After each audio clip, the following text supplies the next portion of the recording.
for the first time via the magic of Zoom. There he is. Proper Mike. I salute you, my friend. Thanks for having me on, man. I've been wanting to be on here for a long time. Well, it's so good to have you. And, I love my fellow Canadians. Much respect. There will always be a soft spot in my heart for any Canadian fighter. But honestly, I have to say, we've been searching for that next big thing. Are you the next big thing? Are you the guy that us Canadian MMA fans have been looking for? I mean, I'd sure like to be, man. Let's go. Focus one fight at a time, and the rest will take care of itself. Don't give me this one fight at a time nonsense, Mike. You know that you are the next big thing. You just don't want to say it, right? You're giving me one of those hockey answers like your brother gives. We don't want no cliches here. You think you're the shit, right?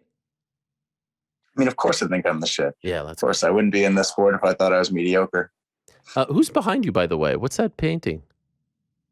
I think I'm at my girlfriend's house for the week, so I think this is like it's either just some art of some kids or them when they were kids. I'm not sure. Like it's her parents' house. So okay, interesting. All right, just hanging out with my friend over here. Yeah. Where are you right now? You're in Ontario?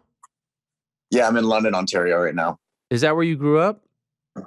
No, my girlfriend lives here. So I grew up in Waterdown near Burlington. So I'm about 45 minutes from Toronto, but just having a forced relaxation week so I don't get tempted to go to the gym for a couple of days. So I'm staying with her. Okay. And hang out. And why is your nickname Proper Mike? I got it from Uriah. So I was down at Alpha Male for probably 2 months. And I already had a nickname when I first went down there. I started training with the team, and Campman called like a water break. He's like, all right, guys, go grab a drink. And while everyone went to the water fountain, I went to like the wall and just started drilling like the same thing that we were doing, trying to get it perfect. And Faber just said, Mike Malott over here, always keeping it proper. So we're gonna have to call you Proper Mike. And then Feely heard it. I think he was standing right behind me and he heard it. He's like, dude, that's an amazing nickname. That's your nickname from now on. And I didn't care so much at first. I was like, oh, I kind of already have one. Like, but I'm not the guy that picks my own nicknames. Like, I don't want people. I'm not the guy who walks in and is like, you have to call me Dragon. Yes. Like, no. I think a nickname is what your friends call you, right? My friends call me Proper Mike, so I switched it over. And what was your original nickname? It was from a show called Workaholics, and the main character in that show, they called him at one time the main attraction. And my friends started we all watched it together. My college friends and jiu-jitsu friends out in Halifax started just calling me like Mike the main attraction a lot. So I went with it. But okay, I like Proper better. It just rolls. A little more fitting. Yeah, it just flows. Yeah. Now, when did you go to Alpha Male? So I moved down March of 2015. So just over 7 years ago. Wow. And so do you live there? Like, is that your home? Is Sacramento your home? I've been splitting time. Before the pandemic, I was living there full time, and then kind of just see how, pandemic made you rethink things, right? Like see how fragile things are and how things can change so quickly. I'm like, I want to be in Canada a lot more. Like I like Sacramento. Don't get me wrong. It's an awesome spot to live. I love the team. I love those guys, but I love Canada. I love living at home. I love being around my family. I feel like I just feed off the energy up here. And, so I've been spending a lot more time in Canada since the pandemic. And why did you choose Alpha Male of all the places that you can go? So the one thing that really stood out for me with Alpha Male, not just at the time, but when I was choosing, was how it feels like a big team. It looks like a big team. It's not just some gym where pros meet up to train and then they go their separate way and everything's kind of like business. It really feels like a college wrestling team. Like if something happened and for some reason I didn't fight anymore or I didn't go down there anymore, those guys would be like my boys for the rest of my life. Like I could always go back there and have a good relationship with the Alpha Male guys. And so I've read in interviews, and I've heard you say this as well over the past couple weeks, this is all you've wanted since around 2005, 2006. You wanted to make it to the UFC. I mean, that's a long time ago. That's almost 20 years ago. So could you tell us, when did this dream start and why did it start? I remember the first fight I ever saw on TV, and I think it was Vitor Belfort versus Marvin Eastman. Wow. And the first time I saw it, it like absolutely blew me away that this was a sport. I've always kind of been drawn toward kind of, I guess, combat sports in a way, but boxing never really called to me in the same way. But as soon as I saw fighting, it spoke to me. I was like, I think after watching that fight, I was like, I'm going to do that for a living. Like, That's what I'm going to do. And I was just obsessed after that. And the only gym we had in town was like a family Taekwondo gym. Like Waterdown was a really small town when I was growing up there. So I was taking like Taekwondo when I could. And my jiu-jitsu coach at the time, he was a Taekwondo guy. He had a BJ Penn book, and I bought a Ken Shamrock and an Eddie Bravo textbook. And so we like would bring those in and just like drill moves. Like that was our jiu-jitsu class for like 3 years. And so yeah, I got obsessed right away and just like kept leveling up. Like met Crewellin, Helmajin right out of high school, right as soon as I graduated high school. Then moved out to Halifax and trained out there with Team Titans. Gavin Tucker's out there. Roger Hall was at that gym, so I had some good guys to train with out there. And then after I finished university, I was just like, I need a bigger gym with more bodies. And at the time I was a featherweight. I looked at where I thought probably the best fighters were for that weight class. So Alpha Male made sense. Right as I was looking for a gym, Alpha Male announced that Martin Campman was taking over the team for coaching. And I was like, what better fit for me? Like that guy is almost, at the time, was like a carbon copy. I was like a carbon copy of Martin Campman. I'm like a kickboxer with jiu-jitsu. My weakness at the time was wrestlers. I'm like, I can learn how to be me from a guy who does it super well. And I can try it out against basically like my biggest weakness is wrestlers. And then I can also learn to round myself out with high level wrestling. I'm like, this is a perfect fit. So moved down to the team, and I've absolutely loved it ever since. Those early UFC events in Canada, like the 129 event in Toronto, the Montreal events, did you ever go to any of those? Yeah, which was 129 GSP and Shields. Yeah, at the Sky Dome. Yeah, I was at that one. Wow. That was amazing. That was like 2 weeks after I made my pro debut too. So I was like, I'm going to be in here someday. Like this is going to happen. I just had my first fight. So I was on cloud 9. That's amazing. Yeah, I always love to hear those stories of the people who were in the rafters for those early days events, and now that they're fighting in the UFC and seeing it all come to fruition. But it didn't happen overnight for you. You had to go the Contender Series route and all that. Was there ever a point where you thought the dream would never come to fruition? Did you ever lose hope? Yes, not that I lost hope. I lost drive. So I got to a point in 2017, end of 2017, where I don't know if it was just burnt out from years of like, I was singularly focused throughout kind of 13 to 26. Even when I was in college, like I joke about how I got my bachelor's degree in business, but I got my master's in fighting. Like I skipped class almost every day to go to the gym, go in and spar with Gavin Tucker in the mornings, go hit mitts, go hit the bag, and then come back and train at night. Like I was not a good college student at all. I got through, but I was studying fighting while I was in college. And, things changed. I had some injuries at the time that, had been worrisome. And I just got into a point where I wasn't excited by the prospect of fighting anymore. I was looking for a fight. My manager was saying, hey, we could probably get a fight on this date in California. I'm like, okay, cool. Take this fight, win this fight, then maybe go to the UFC. And I got to the point where fighting in the UFC didn't excite me anymore. It was just like the next thing to do because this is what I do. So I talked to Uriah and Danny Castillo about it. And I was like, look, I don't know if I want to do this anymore. I don't know if this is a break or if I'm done. And they were like, well, one of the head coaches is leaving. No one knows it yet, but he leaves in a month after, I think, Cynthia Calvillo fought. After her last, fight, he was leaving. And he's like, well, if you want that guy's fighters, like you're a good kickboxer, you got a good, well-rounded game. If you want to just jump on as a coach, we've got you. So it just fell into my lap at the perfect time. And so I was able to stay heavily involved in MMA, spending all day at the gym, either training jiu-jitsu and wrestling for myself or holding mitts for my guys or sparring with the guys, whatever. I was still heavily involved in fighting.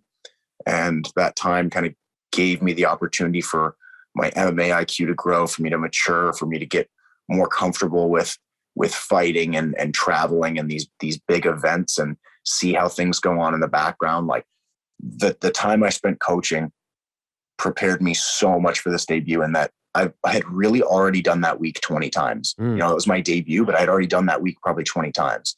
Right. So it didn't feel like some new thing where everything was overwhelming. I'm like at these events saying hi to people I already know. I knew exactly what to expect. I felt like a veteran in there, even though it was my debut.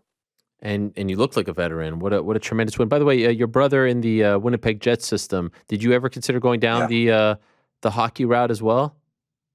Oh, dude, that was the original goal. I just sucked at hockey. You know? That is I was, amazing. I was okay locally, but like as far as going pro or getting a scholarship or something, like that would never have happened. But my brother was always a killer.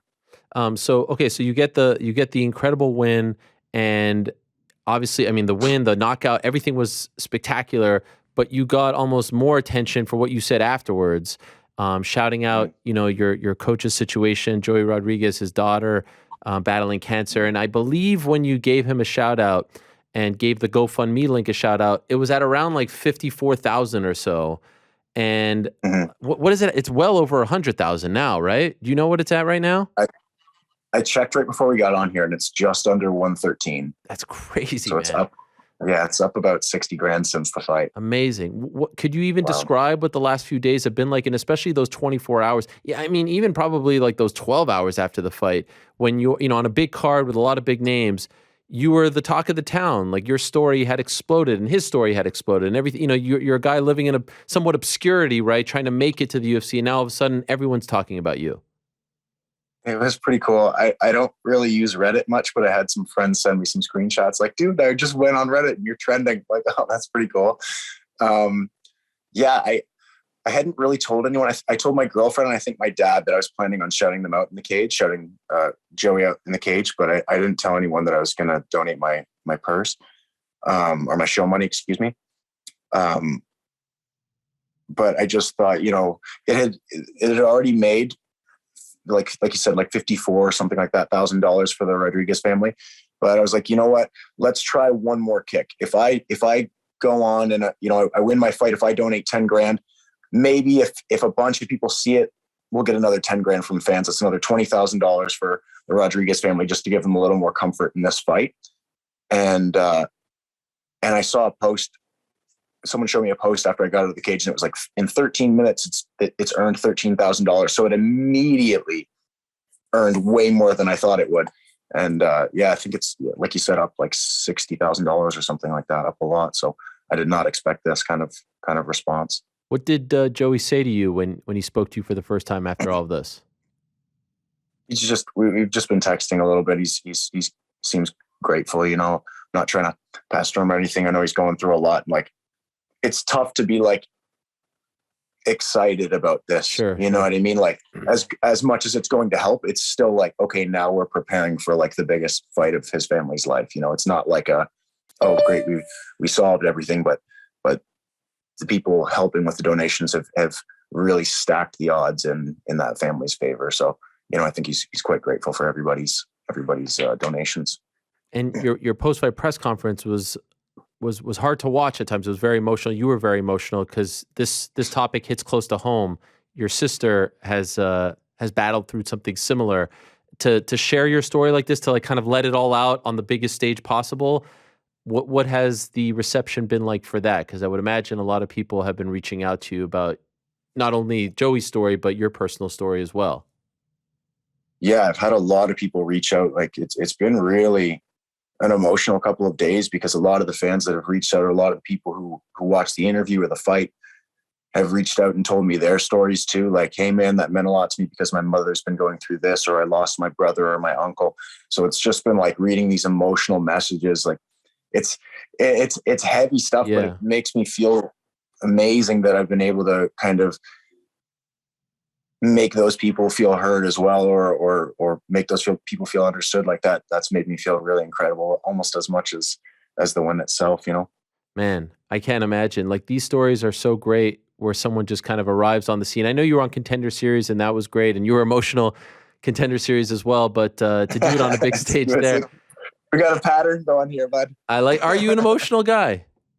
Oh, dude, I'm a big, that will not be the last time you see me cry in or out of the cage. I love it. I'm an emotional guy too. I think people can relate to that and respect you for that. But just to see someone kind of burst on the scene with a knockout like that, were you expecting that kind of finish? Like, did you feel like you could finish Mickey, and did you feel like you could have a big time performance? Did you like the matchup? I loved the matchup. I knew he was tough as hell. I know no one's knocked him out before, even though he's fought hitters like Mike Perry and and some other high level guys. But I don't know. I really thought I could knock him out.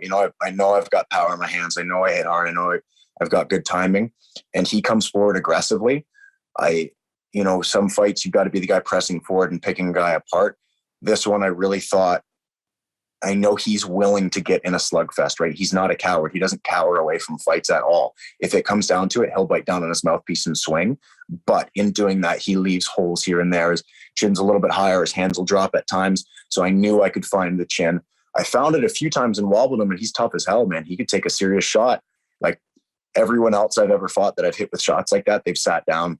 So respect to him for being able to take it. But I was like, okay, you know what? You've landed those shots 3, 4, 5 times so far. You'll land them again. One of them will put him down, or it'll just keep adding up, It was really cool to see Dana White afterwards say, you can keep the money. He's going to donate as well. Jake Paul donating through his charity, Boxing Bullies.